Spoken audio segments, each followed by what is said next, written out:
ಧೈರ್ಯವೆಂದರೆ ಪರಿಸ್ಥಿತಿಗಳನ್ನು ನಿರ್ಲಕ್ಷಿಸುವುದಲ್ಲ, ಪರಿಸ್ಥಿತಿಗಳನ್ನು ಸರಿಯಾಗಿ ಅಂದಾಜಿಸಿ ಎದುರಿಸುವುದು. ನಮಗಾಗಿ ಅಳುವವರು ಇದ್ದಾರೆ. ಅವರ ಪ್ರೀತಿ ಅಭಿಮಾನ ಸಿಕ್ಕಿರುವುದು ಅದೃಷ್ಟವೆಂದು ಭಾವಿಸಬೇಕು. ಅದೇ ನಮ್ಮನ್ನು ನೋಡಿ ಅಳುವವರು ಇದ್ದಾರೆ. ಅವರಲ್ಲಿ ಇಲ್ಲದಿರುವ ಒಳ್ಳೆಯತನ ನಮ್ಮಲ್ಲಿ ಇದೆಯೆಂದು ಸಂತೋಷ ಪಡಬೇಕು. ನಿನ್ನ ಧೈರ್ಯ ನಿನ್ನ ಜೊತೆ ಇರುವವರೆಗೂ ಕೂಡ ನೀನು ಯಾರ ಸಹಾಯಕ್ಕಾಗಿ ಕಾಯುವ ಅವಶ್ಯಕತೆ ಇಲ್ಲ. ವಿಚಿತ್ರ ಏನೆಂದರೆ, ಕೆಲವು ಬಾರಿ ಎಷ್ಟೇ ಸಂತೋಷವಿದ್ದರೂ ಮನಸ್ಫೂರ್ತಿಯಾಗಿ ನಗಲು ಆಗುವುದಿಲ್ಲ.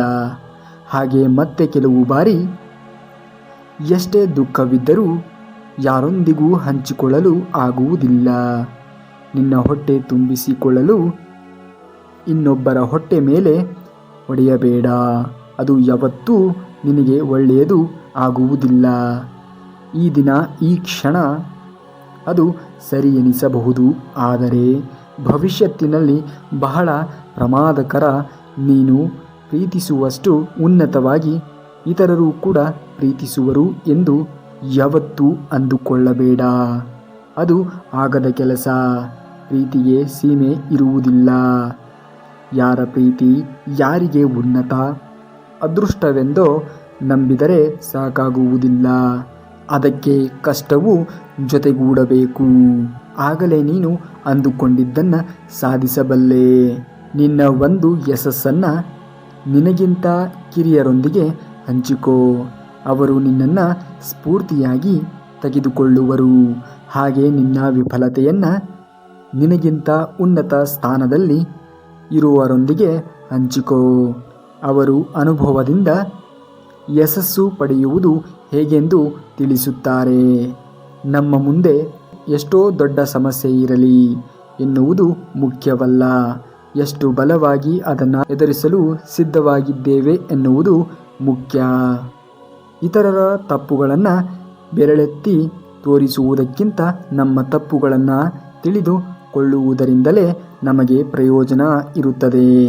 ಅವಶ್ಯಕತೆ ಇಲ್ಲದ ಕೋಪ ಹಾಗೆ ಅರ್ಥವಿಲ್ಲದ ಆವೇಶ ಈ ದಿನಕ್ಕೆ ಚೆನ್ನಾಗಿಯೇ ಕಾಣಿಸುತ್ತದೆ, ಆದರೆ ನಾಳೆಯ ದಿನ ಇವುಗಳು ನಿನ್ನನ್ನು ಒಂಟಿಯಾಗಿ ಮಾಡುತ್ತವೆ. ನಿನ್ನ ಒಂದು ಮನಸ್ಸಾಕ್ಷಿಗೆ ಅನುಗುಣವಾಗಿ ಬದುಕಬಲ್ಲೆಯಾದರೆ ಅದಕ್ಕಿಂತ ಉನ್ನತ ಜೀವನ ಮತ್ತೊಂದು ಇಲ್ಲ. ಮೌಲ್ಯಯುತವಾದ ಸಮಯವನ್ನು ಹಾಗೆ ಶಕ್ತಿಯುತವಾದ ಮಾತುಗಳನ್ನು ಬುದ್ಧಿವಂತಿಕೆಯಿಂದ ಉಪಯೋಗಿಸಬೇಕು. ಇಲ್ಲದಿದ್ದರೆ ವ್ಯರ್ಥ ಮಾಡಿದ ಸಮಯ ಮತ್ತು ಬಾಯಿ ಜಾರಿದ ಮಾತುಗಳು ಯಾವತ್ತೂ ಅಪಾಯವೇ ಆಗಿರುತ್ತದೆ. ಯಾವತ್ತೂ ಒಂದೇ ರೀತಿ ಇಲ್ಲದ ಮನಸ್ಸುಗಳಿಗೆ ನೀನು ಕಾಯಬೇಡ. ಇಲ್ಲಿ ಯಾರ ಜೀವನ ಅವರದ್ದೇ, ನಿನ್ನದು ಒಂದು ಜೀವನ ಇದೆ. ಯೋಚಿಸು. ಇಬ್ಬರ ಕೂಡುವಿಕೆಯಿಂದ ನೀನು ಈ ಪ್ರಪಂಚಕ್ಕೆ ಬಂದಿರುವೆ. 4 ಜನ ಹೊತ್ತು ಒಯ್ದರೆ ಈ ಪ್ರಪಂಚ ಬಿಟ್ಟು ಹೋಗುವೆ. ಬದುಕಿದಷ್ಟು ದಿನ ಆ ಇಬ್ಬರಿಗೆ ಕಷ್ಟ ಅನಿಸಬೇಡ. ಹಾಗೆ ಆ 4 ಜನರಿಗೆ ನಷ್ಟ ಕಲ್ಪಿಸಬೇಡ. ಕೋಪ ಅನ್ನುವುದು ಸ್ವಲ್ಪ ಸಮಯ ಮಾತ್ರವೇ ಇರುತ್ತದೆ, ಆದರೆ ಆ ಸಮಯದಲ್ಲಿ ಆಡಿದ ಮಾತುಗಳು ಮತ್ತು ತೆಗೆದುಕೊಂಡಂತಹ ನಿರ್ಣಯಗಳು ಯಾವತ್ತೋ ಹಾಗೆ ಇದ್ದು ಬಿಡುವವು. ಅದಕ್ಕೆ ಸ್ವಲ್ಪ ಯೋಚಿಸಿ. ಈ ಪ್ರಪಂಚದಲ್ಲಿ ಬೆಲೆ ಕಟ್ಟಲಾಗದ ಸಂಪತ್ತು ಎರಡೇ ಎರಡು. ಒಂದು ಮನಃಶಾಂತಿ, ಮತ್ತೊಂದು ಸಂತೃಪ್ತಿ. ಇವೆರಡನ್ನು ಸಂಪಾದಿಸಿದರೆ ಅಖಂಡವಾಗಿ ಆನಂದ ನಿನ್ನದಾಗುತ್ತದೆ. ಈ ಪ್ರಪಂಚದಲ್ಲಿ ಬಹಳ ಜನ ಜೀವನದಲ್ಲಿ ಸಂತೋಷವಾಗಿ ಇರುತ್ತಿದ್ದಾರೆ ಅನ್ನುವುದಕ್ಕಿಂತ ಸರಿಪಡಿಸಿಕೊಂಡು ಜೀವಿಸುತ್ತಿದ್ದಾರೆ ಅನ್ನುವುದೇ 100ಕ್ಕೆ 100ರಷ್ಟು ಸತ್ಯ. ನಮ್ಮ ಮೇಲೆ ನಮಗೆ ಅಸಹ್ಯ ಉಂಟಾಗುತ್ತದೆ. ಯಾವಾಗ ಗೊತ್ತೇ? ನಮಗೆ ಬೆಲೆ ಕೊಡದಿದ್ದವರಿಗಾಗಿ ನಮ್ಮ ಮನಸ್ಸಿನಲ್ಲಿ ಎಷ್ಟೊಂದು ಪ್ರೇಮವನ್ನು ಎರೆದೆವೆಂದು. ಸತ್ಯಕ್ಕೆ ಮತ್ತು ವಾಸ್ತವಕ್ಕೆ ಬಹಳ ವ್ಯತ್ಯಾಸವಿದೆ. ಸೂರ್ಯ ಪೂರ್ವದಲ್ಲಿ ಹುಟ್ಟುತ್ತಾನೆ ಮತ್ತು ಪಶ್ಚಿಮದಲ್ಲಿ ಮುಳುಗುತ್ತಾನೆ ಅನ್ನುವುದು ಸತ್ಯ. ಆದರೆ ಸೂರ್ಯ ಹುಟ್ಟುವುದು ಇಲ್ಲ, ಮುಳುಗುವುದೂ ಇಲ್ಲ. ತಿರುಗುವುದು ಭೂಮಿ ಮಾತ್ರವೇ ಅನ್ನುವುದು ವಾಸ್ತವಿಕತೆ.